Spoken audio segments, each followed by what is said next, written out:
Bakit ka ganyan ngayon? Ikaw ba ay biktima ng mundo, ng buhay, o ikaw ang lumilikha ng iyong buhay? Ikaw ba ay pinagtagumpay ng mga kapalaran o merong kang napakalaking papel sa iyong mga tagumpay? Bakit ganyan ang nangyayari sa buhay mo? Ano? Sino ang lumilikha ng reality mo? Proverbs 27:19, as water reflects the face, so one's life reflects the heart. Ang buhay ay salamin ng puso at isip. Ang nangyayari sa buhay ay reflection, bunga ng iniisip at dinarama. Namnamin ang kahulugan niyan. Ang nangyayari sa buhay ay bunga ng isip. Proverbs 4:23, above all else, guard your heart, for everything you do flows from it. At sabi ng New King James Version, Proverbs 23:7, for as he thinks in his heart, so is he. As you think, kung paano ka mag-isip. Yan ang pamagat ng ating pag-aaral ngayon. Nanawa, maging maganda ang bunga sa paraan ng ating pag-iisip para maging maganda ang bunga sa ating pang-araw-araw na buhay. Your eyes see what you happen to see, yes, but more than that, your eyes see what you choose to look at, to focus on. Sa dinami-rami ng pwedeng makita, namimili ang mata ng tititigan. Your thinking creates your reality. Ang pag-iisip, ang iniisip mo, ang gumagawa ng realidad mo. Our thoughts, if you think them over and over and assign truth to them, become beliefs. Namnamin. Ang inuulit-ulit na pag-isipan, pag ginawaran ng katotohanan, pag ginawa mo ito ang iyong truth, ito ang iyong reality, pag ginawaran ito ng pagiging totoo, ay nagiging faith, nagiging pananalig. Ano man ang inuulit-ulit mong pag-isipan, pag inassignan mo ito ng truth, ito ang iyong truth, ito ang iyong nagiging faith, pananalig. Ang pananalig ay lumilikha ng cognitive filter na siya mong pinagsasalaan at pinagbabatayan ng pagbibigay kahulugan sa mga nangyayari sa mundo mo. Ang salaan ding ito ang namimili ng mga patunay sa kapaligiran na tumutugma sa pinaniniwalaan mong truth at tumatanggi, nagtatakwil sa mga kakontrang ideya. Huwag kayong mga nosebleed dyan. Intindihin ang pinag-uusapan natin. Nosebleed din itong pag-aralan at ituro Kaya kailangan mag-effort ang lahat na intindihin. Huwag tayong laging mahalin na sa madali lang. Kailangan nag-iisip tayo ng malalim, malawak, mataas. Pagka meron kang pinaniwalaan, pag lagi mong iniisip ang isang bagay, at ito'y pinaniwalaan mo na, inassign mo na ito na yun ang truth, dahil laging paulit-ulit, di mo tinanggihan, in fact, niyakap mo, naging truth mo na, lahat ngayon ang tingin mo sa buong mundo, ito ang panala mo kung ano ang tama at mali, kung ano ang tatanggapin mo at ire-reject, kasi nag-assign ka na ng truth sa iyong paniniwala. Kaya dapat bantayan kung anong pinaniniwalaan, kung anong dinidinig, at kung anong gagawin mong, this is my truth. Kasi yun ang magiging salaan mo sa lahat-lahat ng bagay. Dahil sa selective filtering system ng brain, tinatawag na priming, that works on activation-inhibition model, pag ang isip ay primed by a certain belief to look for something, pinagsasarahan nito ang mga kakontrang neural networks. Kaya nahihirapan o mahihirapan kang makita ang patunay na kontra sa nauna o dati ng paniniwala. Pag kinondisyon mo ng utak mo kung anong katotohanan, pag tinanggap mo ng ito ang katotohanan, at ito na ang iyong naging pananalig, pati sarili mong utak ay mabubulag na, hindi na niya makikita ang mga patunay na kontra doon sa pinaniwalaan mo na. Kaya mahirap kausap ang religious person at ang very political ang utak.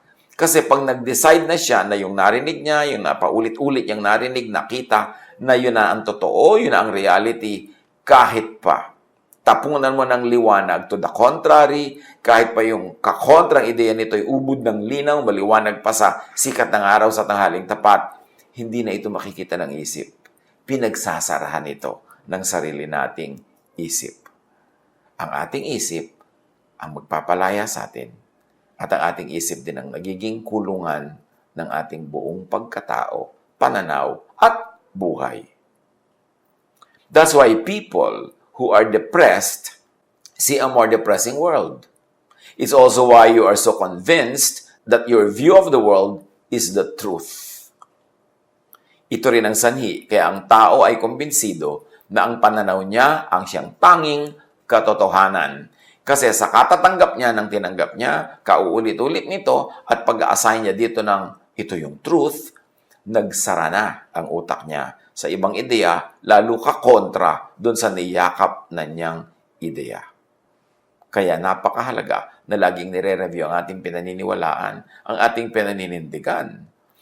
What most people don't realize is that they are participating in creating their own version of the truth. Pero akala nila, yun na lang ang kaisa-isang truth. Kaya dapat pag-ingatan ang iniisip at dinarama. Malamang na pag pinaulit-ulit ito, yan ang magiging reality or truth mo. At yan ang ginagawa ng maraming organized religions, of course. Paulit-ulit. Indoctrination. Almost brainwashing. At kung bata ka pa, nagsimula na ito nadidinig mo sa school, sa church, sa pamilya, ito na ang magiging truth mo. Kaya iba-ibang parts of the world, iba-iba ang truth ng mga tao, nagyagyera-gyera, nagpapatayan for the truth. At ano yung the truth na yon? Yung truth na tinanggap nila sa kanilang isip. At tinatanggihan na ng kanilang isip yung ibang bagay kahit ubod ng linaw na tama yun. Kasi nabulag na ng pananalig ang pag-iisip. Proverbs 4:23, above all else, guard your heart, for everything you do flows from it. Guard your mind, guard your belief, guard your idea, because everything you will do will be shaped by your belief. Proverbs 6:14, who plots evil with deceit in his heart, he always stirs up conflict. Mula sa isip, tungo sa salita at sa gawa. Pagka deceitful at quarrelsome yung isip, ang action niya magiging deceitful and quarrelsome. Natural. Proverbs 27:19, as water reflects the face, so one's life reflects the heart. Ang buhay ay salamin ng puso at ng isip. Ang nangyayari sa buhay ay reflection, bunga lang ng iniisip at dinarama. Nandyan ka dahil inisip mong dapat ay nandyan ka at inisip mong pupunta ka dyan. Nandyan ka dahil pinaniwalaan mo yan ang best para sa'yo. Nanalig ka, so ginagawa mo. Psalm 139:23, search me, God, and know my heart. Test me and know my anxious thoughts. Dapat laging ipasuri at ipasala sa may likha, sa Word, kay Jesus, sa Jesusness, ang iniisip at dinarama. Maraming tao, sobrang nakondisyonan na sila na Pharisees ang tama. Kaya pag tinuruan mo ng Jesusness, nire-reject si Jesus. Sobrang nakondisyon na sila na law ang umiiral. So pag tinuruan mo ng grace, ayaw tanggapin. Sobrang nakondisyon na sila na they are hopelessly sinful. Pag tinuruan mo ng restoration and forgiveness of God, hindi makayang tanggapin. Kaya laging guilty pa rin at nagpapagilty pa rin sa iba. Kasi ang indoctrination ng religion ay talaga namang non-stop. Mula bata, from cradle to the grave, idinidikdik sa iyo ang doktrina ng isang grupo na inaniban mo o inaniban na yung mga magulang. Kaya mga tao nagyagyera-gyera, ang dami naging patayan dahil sa religion. Both sides or all sides believing that their truth is the truth. Dapat sinasala, nire-review, dapat ating sinusuri ang ating mga pinaniniwalaan and be willing to change our mind, our hearts, when we are confronted with a better truth or a higher version of truth. your eyes see more and more of what you look at and focus on, of what you choose and want to see. Kaya yung mga nagiging zealots, nagiging fanatics, kasi syempre, kung gusto mo yung isang paniniwala, gusto mo ang isang kaisipan, laging yun ang isipin mo, laging yun ang papakinggan mo, laging yun ang uusalin mo, lalong sumisidhi ang paniniwala mo doon hanggang maging zealots ka na. Kasi ang brain natin, nakukondisyon yan eh. Kung anong lagi mo tinitingnan, yung nag-a-adjust ang brain mo para yun na makita. At hindi na niya tinitingnan ang mga ayaw mong tingnan, ang ayaw mong makita, hindi na tinitingnan ng brain mo. Akala mo tuloy, wala na yun, hindi na nag-e-exist. At yun na lang, paborito mo, ang nag-e-exist. Our brains shape our reality. Social reality can even shape physical reality. For example, it's a stereotype to think that girls aren't good at math.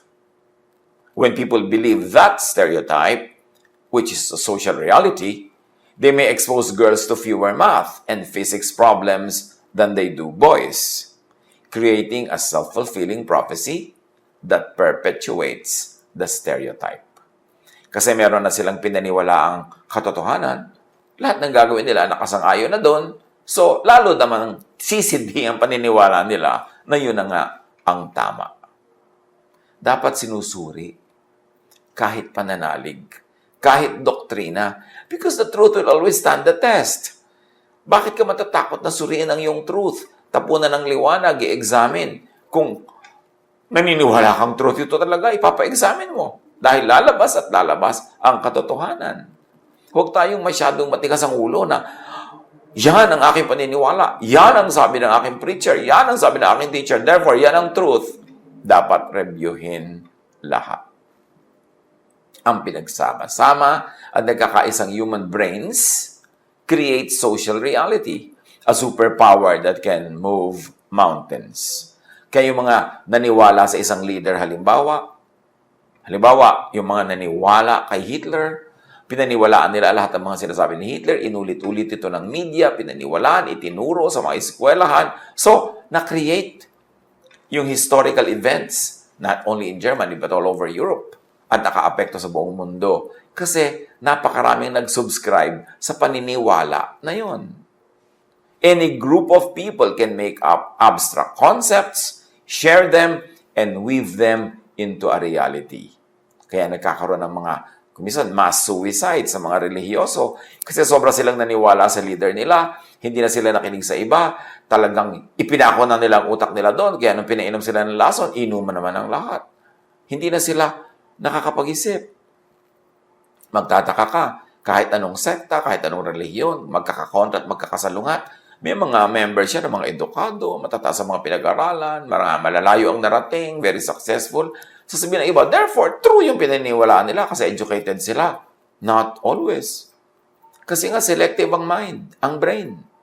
Pag gusto mong makita ang isang bagay, hanggang later on, laging yun ang tinitingnan mo, mamaya, yun na lang ang nakikita ng brain. Nagsasara na siya sa iba. Kaya akala mo, yung reality mo na lang ang kaisa-isang katotohanan. Ganyan sa politics at sa religion. Yan ang mga causes ng napakaraming giyera ng humanidad from the beginning. 1 Samuel 18:6-8. When the men were returning home after David had killed the Philistine, the women came out from all the towns of Israel to meet King Saul with singing and dancing, with joyful songs and with timbrels and lyres. As they danced, they sang, Saul has slain his thousands, and David his tens of thousands. Saul was very angry. This refrain displeased him greatly. They have credited David with tens of thousands, he thought, but me with only thousands. What more can he get but the kingdom? This social reality became physical, political reality. Nagkaroon ng physical war between Saul and David, and indeed, David got the kingdom. Inisip, kinanta, sinayaw, naging totoo. Hindi dahil magic. Dahil lahat ng nakinig, nag-isip, sumayaw, tumulong sila na para yung napakinggan nila, sinabi nila, isinayaw nila at ikinanta, ay matupad na kondisyon ng utak nila ginawang katotohanan sa buhay nila ang dati-rati kinakanta-kanta lang nila. Psalm 55 verse 4, My heart is in anguish within me. The terrors of death have fallen on me. Nega creates and births mega nega. Kasi malungkot ang puso niya, so anong nangyari? The terror of death have fallen on me. Mas pinalungkot siya ng sarili niya. Kaya mga nade-depress, ang lagi nakikita niyan, mas nakaka-depress. Yung nalulungkot, ang nakikita niya, ang narinig niyan, mas nakakalungkot. Kaya yung paranoid, lahat ang nakikita niya, nadidinig niya, nagdadagdag sa kanyang paranoia. Kaya pag tayo nakahalata na tayo dumudulas down the slippery slope of something that shouldn't be happening, we should reverse our thoughts immediately. We should get out of that thought. Nalulungkot ka na, alisin mo na yung nakakalungkot na tugtog, nakakalungkot na ilaw, nakakalungkot na mga bagay, alisin mo na yung nakakalungkot na mga alaala para hindi ka tuloy-tuloy ang lamunin ng lungkot. Nagagalit ka na, maghahanap ka pa ng mas nakakagalit, makikinig ka pa sa mga sulsol, magagalit ka na magagalit, hanggang maging mamamatay tao ka na niyan. Ganon din yung love yung romantic love. Pagka nag-decide ka na ay, lovable ang taong ito, attractive siya. Pag lagi mo siyang inisip ng inisip, pinalaki mo yung maliliit na bagay, lumalaki nga sa isip mo, na-in-love ka na. At pag na-in-love ka na, hindi mo na nakikita ang kapintasan. Ang nakikita mo na lang, yung katangian, dahil yung mind mo selective na. Ang pinipili na lang ng mind mo na tingnan, yung itinuro mo sa mind mo na tingnan. Ang sinasabi na lang ng mind mo, yung gusto mong marinig. Kaya pag in love ka dito kay Bigote, tapos sinasabi ng nanay mo na nagmamahal sa'yo na hindi siya boto, ayaw niya, sa nanay mo pa ikaw magagalit. Hindi ka naniniwala, hindi mo makita yung truth ng nanay mo kasi binulag ka na ng truth na isinaksak mo sa sarili mong utak. Kaya pinag-iingatan ang iniisip. Pinag-iingatan na pinapanood, pinapakinggan. Kasi pag pinakinggan mo ng pinakinggan at tinanggap mo, at inassignan mo ng truth, na ito na ang truth ko, ang utak mo, wala nang ibang aaproban kundi yung sang-ayon doon sa desisyon na yon. Tatanggihan niya, tatakpan, hindi na papapasukin ang mga salungat na ideya. Hanggang maging bigot ka na, maging one-sided brain ka na, maging one-sided utak and thinking, hanggang maging bias ka na. Kaya ang utak, ang belief, laging challenge, laging tinatanong, laging tinatapunan ng liwanag ni Jesus.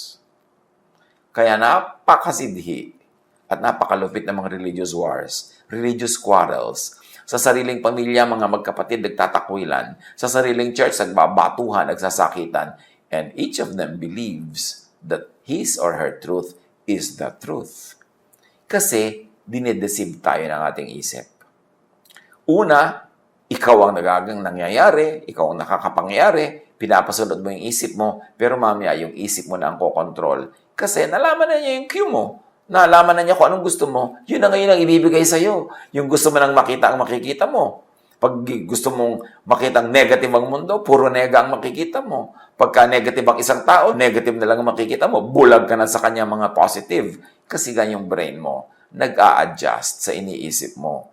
To the point na kung ano ang gusto mong isipin, yun na lang ang pinapaisip sa'yo at pinagsasarahan na ng utak mo ang ibang bagay. Ganyan-ganyan sa religion, ganyan-ganyan sa politics, ganyan-ganyan sa social norms. Kaya napakahalagang laging sinusuri ang pag-iisip. Psalm 55 verse 4, tulad ng binasa na natin, My heart is in anguish within me.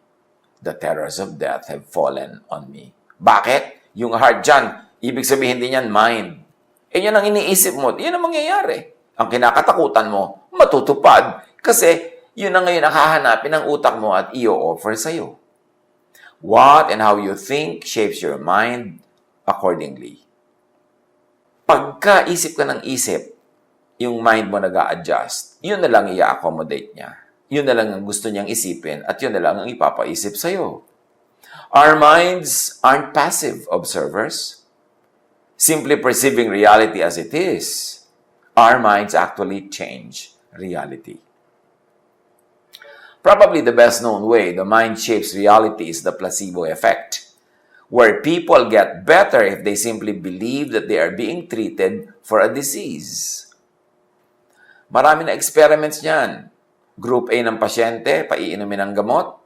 Group B, paiinumin ng hindi tunay na gamot. Isa lang na neutral something, whatever it is, pero pinaniniwala silang gamot ang iniinom nila.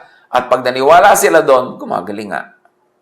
Ang laking bagay ang sinasabi ng mga experiments na yan, na ang iyong paniniwala nagiging totoo. Na napakamakapangyarihan ng pananalig. Kaya nga sabi ni Jesus, believe. Command this mountain to throw itself into the sea, and it will. It will become your reality. Pain is highly responsive to each person's psychology and mindset. Those who expect worse pain, ruminate on it, think of it, and feel helpless about it, what's called pain catastrophizing, feel more intense pain, stay longer in hospitals after surgery, and often require more painkillers. Pag ang tao ay napakahilig mag-isip ng sakit, na siya ay masasakitin, na siya ay masasaktan, yun nga nangyayari. Ang tagal niyang gumaling. Pero yung nag-iisip na gagaling siya, nananalig, mayroong faith, mabilis gumaling, mabilis mag-respond sa medication. It's all in the mind. Pag lalong iniisip, pag lalong pinag-uusapan, lalong kinakatakutan, lalong nangyayari. Kaya hindi maganda yung mga lagi ang pinag-uusapan nyo, mga sakit. Pagka maraming tao, lalo seniors, pag nakita-kita na, wala pinag-uusapan kundi ang sakit nino. Nagpapaligsahan kung kaninong blood pressure ang mas mataas, kung kaninong blood sugar ang mas mataas, kung kaninong sakit ang mas malala. Kaya ayun, nagkakalubog-lubog din uli sa sakit. Pagka ang gusto nyo laging pag-usapan, kapintasan na inyong hipag, lalong nagagalit kayo sa kanya. At lalo siyang nagiging kapintas-pintas kasi yung reality ng utak nyo umaapekto sa mundo. Nagkakatotoo ang laging pinag-uusapan, lalo't pinaniniwalaan. Di ba? Faith moves mountains. Kahit negative faith. Pag naniwala kang hindi ka nagagaling, hindi ka nagagaling. Pag lagi niyong pinag-uusapan na, naku, maghihirap ang buhay, ang hirap ng buhay, ang hirap ng hanap buhay, ganun nga mangyayari.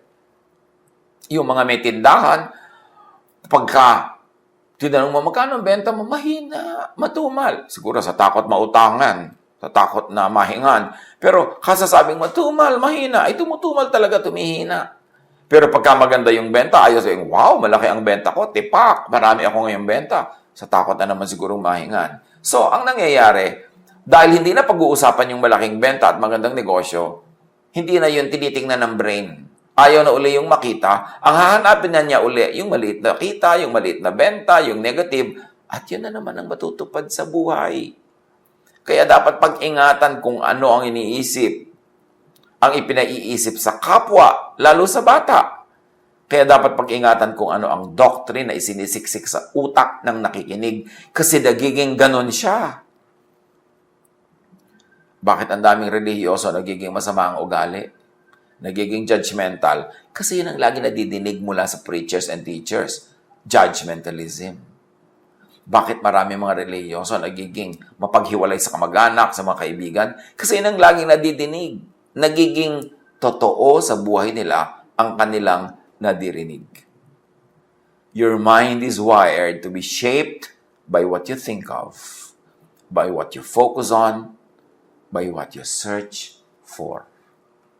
Kaya pag nag-decide ka na in love ka na kay Guwaping, ang hinahanap na lagi ng isip mo yung nakaka-in love, dire-reject niya yung mga nakakainis at mga mali. Kaya nabubulag ka sa pag-ibig. Kaya sinasabi nila, love is blind. Because now you decide what to see, you decide what to hear, you decide your reality, and once you have decided on it and you believe in it, and you assign it truth, it will happen. Yun ang himala. Yun ang hiwaga. Yun ang power ng pag-iisip. What you think, you will become. If you want to change the outside, you must first change the inside. You must change the attention of your thoughts. Because what you think directly influences how you feel. And how you feel directly influences how your body reacts. And how your body reactions directly influence how you behave. And how you behave comes to define what you are and what you experience in life. Totoo ang ini-imagine. Pag in-imagine mo ngayon na ang mahal mo sa buhay ay nagtataksil sa'yo, nagiinit na yung punong tainga mo, bumibilis na ang tibok ng iyong puso at ang iyong pulso, sumisikip na ang iyong paghinga, at humihirap na ang iyong pakiramdam. Imagination mo lang yun. Hindi pa yung nagaganap sa kanya. Pero pag naganap na sa isip mo, umaapekto na sa iyong katawan. Thoughts become physical realities. Tumatawid mula sa loob ng iyong utak papunta sa buong mong katawan.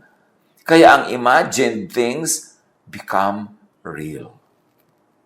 Kung ano ang gusto mong maging real in your life, yun ang lagi mong isipin, yun ang lagi mong imaginin. Ganon din yung mga sexual desires. Pagka in-imagine mo na nakikipagtalik ka sa isang tao, lahat na ng mga sensations ng tunay na pakikipagtalik ay mararamdaman mo na rin. Kasi nasa isip mo na. Pag iniisip, nagiging totoo sa physical world. Kaya dapat pag-ingatan ang iniisip. Pag inayos ang loob, aayos ang labas. Pag inayos ang isip, aayos ang mundo, aayos ang buhay. So nagsisimula ang lahat sa pag-iisip. Paano ka ba mag-isip? Optimistic, pessimistic, positive, negative? Mapaniwalain o ayaw maniwala? Paano? Thoughts, in and of themselves, have no power. It's only when we actively invest our attention into them that they begin to seem real. And when we engage with specific thoughts, we begin to feel the emotions that were triggered by these thoughts. We enter a new emotional state which then influences how we act. Pag inisip, nakakaapekto sa emosyon. Yung emosyon makakaapekto sa yung action. Kaya sa isip, nagsisimula ang lahat. Psalm 10:4, in his pride, the wicked man does not seek him. In all his thoughts, there is no room for God. Kaya merong believer at may hindi believer. Kauulit ng belief, nagiging belief. Kauulit ng unbelief, nagiging unbelief. Sa isip nagsisimula at nagwawakas ang lahat. Psalm 13:2. How long must I wrestle with my thoughts, and day after day have sorrow in my heart? How long will my enemy triumph over me? But the real enemy is within. The real enemy is the thought. When you think you are defeated, you feel defeated, you act defeated, you get defeated. When you think you're triumphant, you feel triumphant, you act triumphant, you become triumphant. Imagine what happens to and in your life when you always think sin and judgment. Di ba lagi yan ang tema ng mga relihiyon? Sin and judgment. What will happen to your heart? Kung ang laging pinag-uusapan, ang laging topic, ang laging nadirinig, sinasabi, sinasambit ay sin and judgment, what will happen to your thought? What will happen to your emotion? What will happen to your actions? What will happen to your life?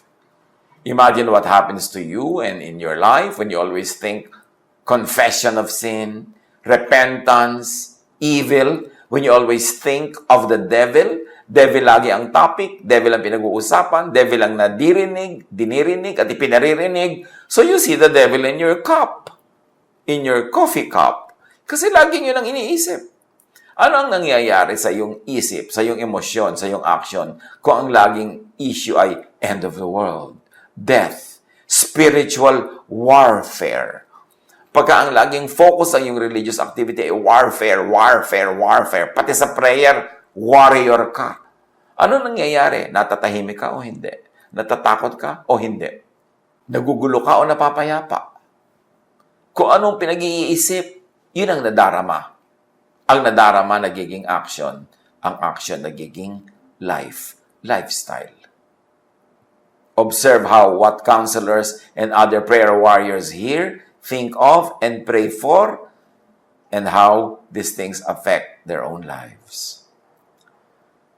Kaya maraming counselors, mga taga-dasal, mga so-called intercessors, etc., ay depressed. Kung walang defense mechanisms, kung walang filters, kung walang distressors at detox, nadadala nila sa buhay nila yung mga nadidinig nila laging problema. Nadadala nila yung nadidinig nila at pinag-uusapan at ipinagdarasal into their thoughts.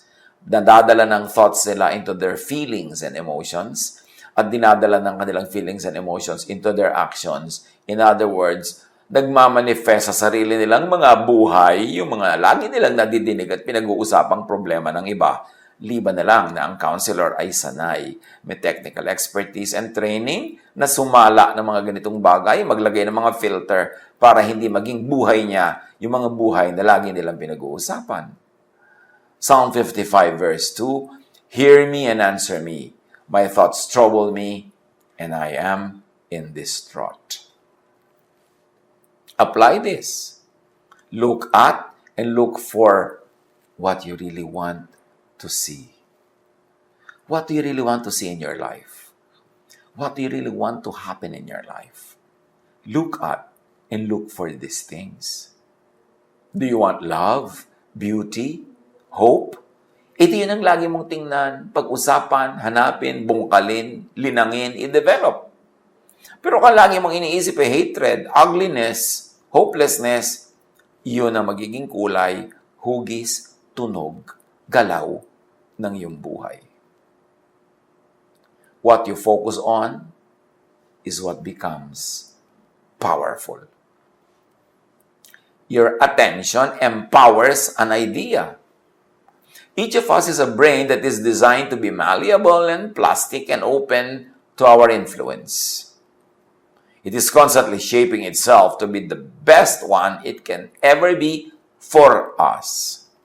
Our experiences are the fuel for the shaping, and everything we see, feel, experience, sense, and do is slowly but surely changing the architecture of our brains, sending gentle instruction on how they can build to best support us. Nosebleed na naman. Ang ibig lang sabihin, kung ano ang lagi mong gustong isipin, yun ang ine-entertain ng iyong brain, at yung brain mo nag-a-adjust doon sa thought na gusto mo para masyahan ka, para ibigay sa iyong yung hilig. Kaya yung brain mo, masunurin lang sa gusto mong puntahan. Hindi ka dinadala ng brain mo kung saan-saan. Ikaw ang nagdadala sa brain mo doon by exercise, by habit, by repetition. So, pwede mong i-reshape ang iyong brain to be positive or negative, to be hopeful or hopeless, to be beautiful or unbeautiful.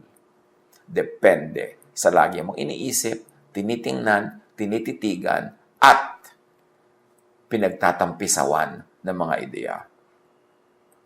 Every time you have an experience, the relevant neurons switch on and start firing.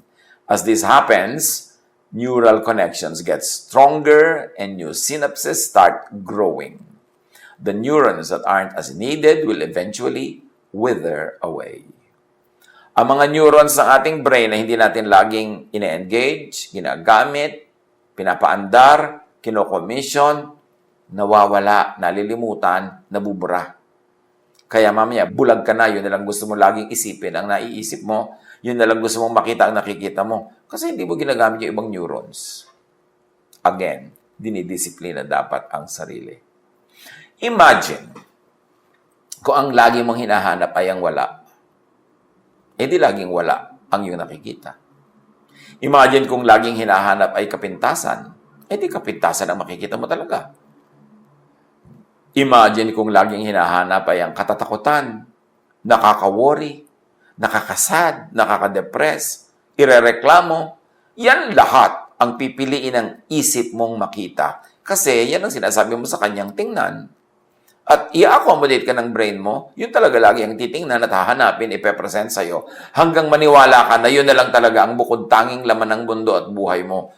Kasi binulag mo na ang iyong sarili sa ibang mga bagay na sinanay mo na rin ang iyong sariling huwag tingnan at ayaw mo rin i-entertain. Philippians 4:8, kaya ang sabi dito, makinig.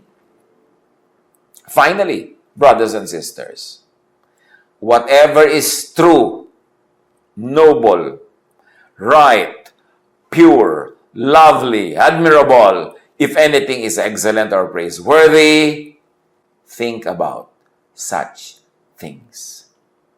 Yan na ang nag-summarize ng kanina pa nating pinag-nosebleedan. Kung ano ang mabuti, maganda, kaibig-ibig, kahanga-hanga, kung may anumang bagay na napakaganda at kapuri-puri, yun ang isipin mo. Kasi yun ang mangyayari sa buhay mo.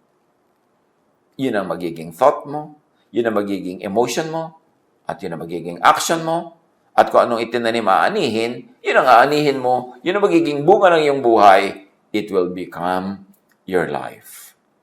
So kung sad ka ngayon, nag-iisip ka kasi ng sadness, kaya ka dinala dyan.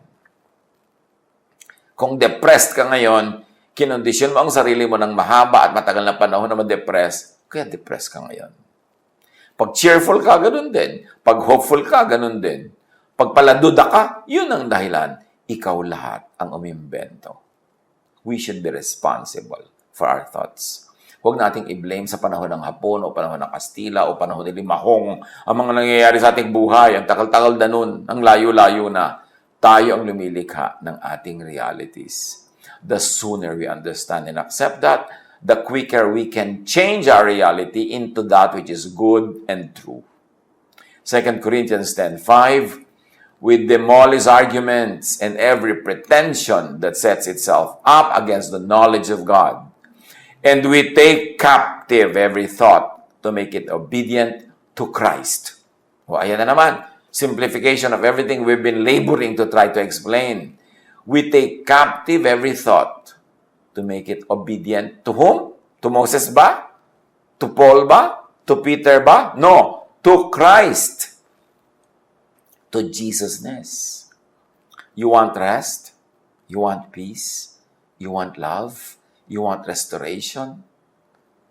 Ino-offer lahat yan ni Jesus. Go to Jesus. Sabi niya, come to me all of you who are tired and heavy laden, and I'll give you rest.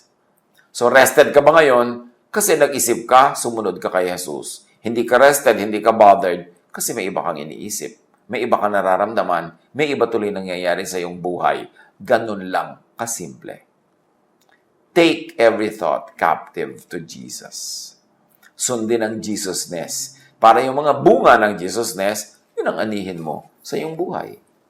To find it, to find more of it, to find more and more of it, think of the true, the truthful. Haggai 1:5, now this is what the Lord Almighty says, give careful thought to your ways. Think of good.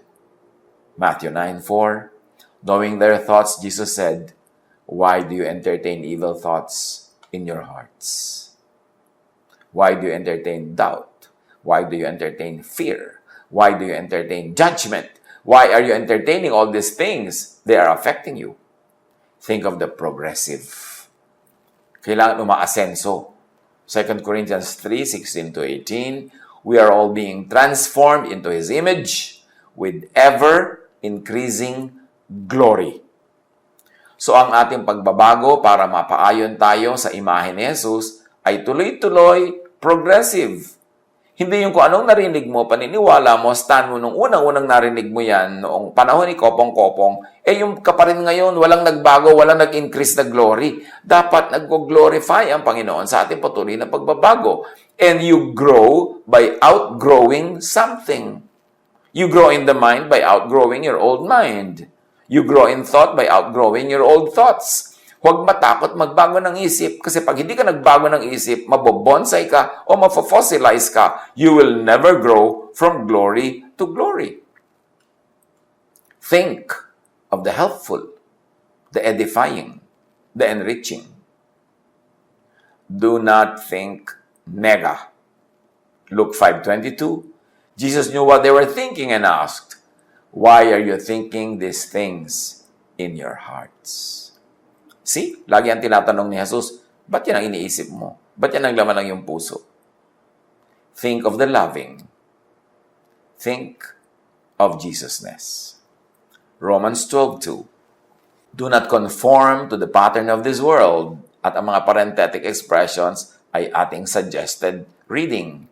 Do not conform to the pattern of this world, the Pharisaic, but be transformed by the renewing of your mind into Jesusness. Then you will be able to test and approve what God's will is, His good, pleasing, and perfect will. Kay Jesus makinig. Sabi ng Ama, "This is my Son, with whom I am well pleased. Listen to Him."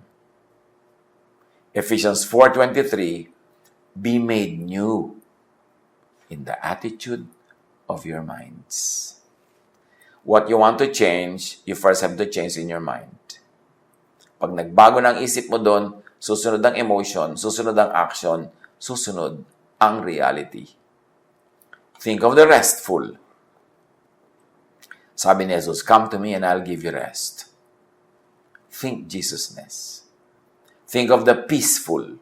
Sabi ni Jesus, my peace I give to you. Think Jesusness. And do not make un-Jesus idols. Yung mga kontra kay Jesus. Psalm 115:8. Those who make them will be like them, and so will all who trust in them. Pagka ang idol mo law, judgment, yun ang magiging buhay mo. Shape ng iyong isip, at yun ang magmumulto sa iyo lagi. Look up to, think of, follow Jesus. Philippians 2:5. Have the same mindset as Christ Jesus. So mind na naman ang pinag-uusapan. Isip. Ang isip binabantayan. Hindi ito hinahayaang magpunta kung saan-saan na lang niya maisipan. Kasi may mga automatic na yung pupuntahan pag sinanay mo magpunta doon. 1 John 2:6, whoever says he abides in Him ought to walk in the same way in which He walked.